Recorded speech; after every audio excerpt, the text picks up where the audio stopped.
Hello friends, welcome to my channel.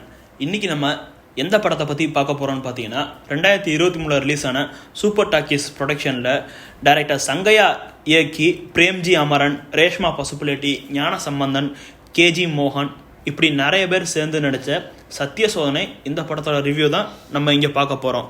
நம்ம சேனலுக்கு புதுசாக வரவங்க மறக்காமல் சப்ஸ்கிரைப் பண்ணி பெல் பட்டனை கிளிக் பண்ணிடுங்க. இப்போ வாங்க நம்ம படத்தோட ரிவ்யூக்குள்ளே போகலாம். இந்த சத்திய சோதனை படத்தோட ஹார்ட் ஆஃப் த ஸ்டோரி என்னன்னு பார்த்தீங்கன்னா, ஒரு மைனரை 5 பேர் சேர்ந்து கொலை பண்ணி நடு ரோட்டில் போட்டு போயிடுறாங்க.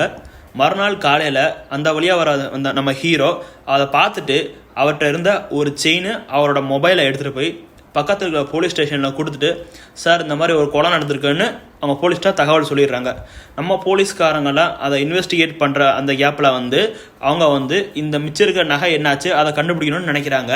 ஆனால் நம்ம பிரேம்ஜி ஒரே ஒரு செயின் எடுத்து கொடுத்ததுனால மிச்ச செயின் என்னாச்சுன்னு மிச்ச நகையெல்லாம் என்னாச்சுன்னு தெரியாமல் அவங்க ரொம்ப குழப்பத்தில் இருக்கும்போது நம்ம பிரேம்ஜி தான் அந்த நகையெல்லாம் திருடிட்டாருன்னு அவர் மேலே கேஸ் ஃபைல் பண்ண பார்க்குறாங்க. அதனால் நம்ம ஹீரோக்கு என்னெல்லாம் பிரச்சனை வருது, அதுலேருந்து அவர் வெளியே வந்தாரா இல்லையா, அந்த கொலையை பண்ணது யார், அந்த நகையெல்லாம் எங்கே போச்சு, இதை போலீஸ் கண்டுபிடிச்சதா இல்லையா, இதுதான் இந்த படத்தோட ஹார்ட் ஆஃப் த ஸ்டோரி. இந்த படத்தோட பாசிட்டிவ்னு நம்ம என்ன பார்த்தோம்னு பார்த்தீங்கன்னா, இது ஒன்றும் ஹை பட்ஜெட்டில் எடுக்கப்பட்ட படமாக இல்லாமல் ஒரு நார்மல் பட்ஜெட்டில் ஒரு நல்ல காமெடி கதையாக கொண்டு வரணும்னு டைரக்டர் முயற்சி பண்ணியிருக்காரு. அது இந்த படத்துக்கு ஒரு பெரிய ப்ளஸ்னே சொல்லலாம். ரொம்ப நாளைக்கு அப்புறம் நம்ம பிரேம்ஜி ஒரு நல்ல கதையம்சம் கொண்ட ஒரு காமெடி திரைப்படத்தில் நடிச்சிருக்காரு. அண்டு இதில் அவரோட நடிப்பு ரொம்பவே யதார்த்தமாக நேச்சுரலாக இருந்தது தான் சொல்லணும். இந்த படத்தில் நம்ம பிரேம்ஜியை தவிர்த்து ரேஷ்மா பசுப்புலேட்டி, ஞான சம்பந்தன், கேஜி மோகன், ஒரு வயசான பாட்டி கேரக்டர், இவங்க எல்லாருமே அவங்களோட ஆக்டிங்கை ரொம்ப பெஸ்ட்டாக கொடுத்துருக்காங்க. இதில் பெஸ்ட்டுன்னு பார்த்தீங்கன்னா அந்த பாட்டி கேரக்டர், அவங்க வர இடம் எல்லாமே ரொம்ப சிரிப்போட நல்லாவே எழுதியிருக்காரு நம்ம டைரக்டர். அந்த இடத்துல டைரக்டரை நம்ம பாராட்டியே ஆகணும். சொல்லப்போனால் நம்ம ஹீரோக்கு அடுத்து இருக்கிற மெயின் கேரக்டர்னு பார்த்தீங்கன்னா அந்த படத்தில் வர அந்த பாட்டி அம்மா தான். அவங்களோட நடிப்பு உண்மையிலேயே ரொம்ப யதார்த்தமாக சூப்பராக இருந்துச்சு. இந்த படத்தோட மியூசிக் டைரக்டரை பற்றி நம்ம இங்கே சொல்லியே ஆகணும்.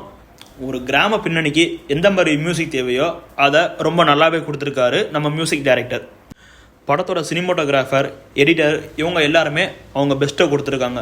அவங்க இந்த படத்துக்கு வேலை செஞ்ச விதம் ரொம்பவே அருமையாக இருந்துச்சுன்னு தான் சொல்லணும். அண்டு இந்த படத்தில் வர அந்த போலீஸ் கேரக்டர் ஒரு 3 பேரும் அவங்க கேரக்டரை ரொம்பவே அருமையாக நேச்சுரலாக பண்ணியிருக்காங்க. இந்த படத்தில் படத்தோட கிளைமேக்ஸ் வரைக்கும் அந்த நகையெல்லாம் திருடினது யார், ஏன் திருடினாங்க, அதை நம்ம போலீஸால் கண்டுபிடிக்கவே முடியாது. கடைசியில் நம்ம டைரக்டர் அதை ரிவீல் பண்ணது ரொம்ப நல்லா இருந்துச்சு. அது ஒரு ட்விஸ்ட்டுன்னே சொல்லலாம். கண்டிப்பாக அந்த இதை நம்ம எதிர்பார்த்துருக்க மாட்டோம். இந்த படத்தில் நம்ம நெகட்டிவ்னு என்ன பார்த்தோம்னா, ஸ்க்ரீன் ப்ளே டைரக்டர் கொஞ்சம் நல்லா கொண்டு போயிருந்தாலும் அங்கங்கே சில லேக் இருக்குது, சில லாஜிக்கு மீறி இருக்காங்க. இதெல்லாம் நம்ம டைரக்டர் பார்த்து சரி பண்ணியிருக்கலாம். இதை இன்னும் கொஞ்சம் பெட்டராக கொண்டு போயிருக்கலாம் நம்ம டைரக்டர். இந்த படத்தோட கதையை ரொம்ப நல்லா எழுதின டைரக்டர் அதை படமாக்கும்போது ஸ்க்ரீன் பிளேல அண்ட் சில இடத்துல கொஞ்சம் கோட்டை விட்டார்னு சொல்லலாம். அது இந்த படத்துக்கு ஒரு நெகட்டிவாக அமைஞ்சு போச்சு. கதைன்னு பார்த்தாலும் நம்ம டைரக்டர் காமெடி இதுக்கு மட்டும் தான் ஃபோக்கஸ் பண்ணியிருக்காரே தவிர மற்றபடி வேறு எதுக்கும் பெருசாக ஃபோக்கஸ் பண்ணலைன்னு நம்ம படம் பார்க்கும்போதே நம்மளால் தெரிஞ்சுக்க முடியுது. டைரக்டர் சங்கையா அவர் கதை எழுதுனதுக்கும் ஸ்க்ரீன் பிளேக்கும் இன்னும் கொஞ்சம் அதிகமாக நேரம் எடுத்து அதில் டைம் ஸ்பெண்ட் பண்ணியிருந்தான்னா நிச்சயமாக இது ஒரு நல்ல காமெடி படமாக அமைஞ்சிருக்குன்றதில் எந்த மாற்றமும் இல்லை. அந்த இடத்துல டைரக்டர் கொஞ்சம் கோட்டை விட்டார். இந்த படத்துக்கு நம்ம கொடுக்குற ரேட்டிங் என்னன்னு பார்த்தீங்கன்னா 10க்கு 6.5 கொடுக்கலாம். இந்த படம் சோனி லீவில் அவைலபிளாக இருக்குது. ஃபேமிலியாக உட்காந்து கண்டிப்பாக டைம் ஸ்பெண்ட் பண்ணலாம்.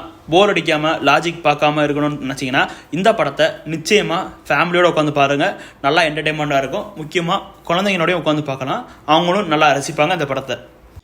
இந்த வீடியோ உங்களுக்கு பிடிச்சிருந்தா மறக்காமல் சப்ஸ்கிரைப் பண்ணி பெல் பட்டனை கிளிக் பண்ணிடுங்க. மேலும் மூவி அப்டேட்ஸ் தெரிந்து கொள்ள டீம்ஸ் யூ சேனலை மறக்காமல் ஃபாலோ பண்ணுங்கள். தேங்க்ஸ் ஃபார் வாட்சிங் திஸ் வீடியோ.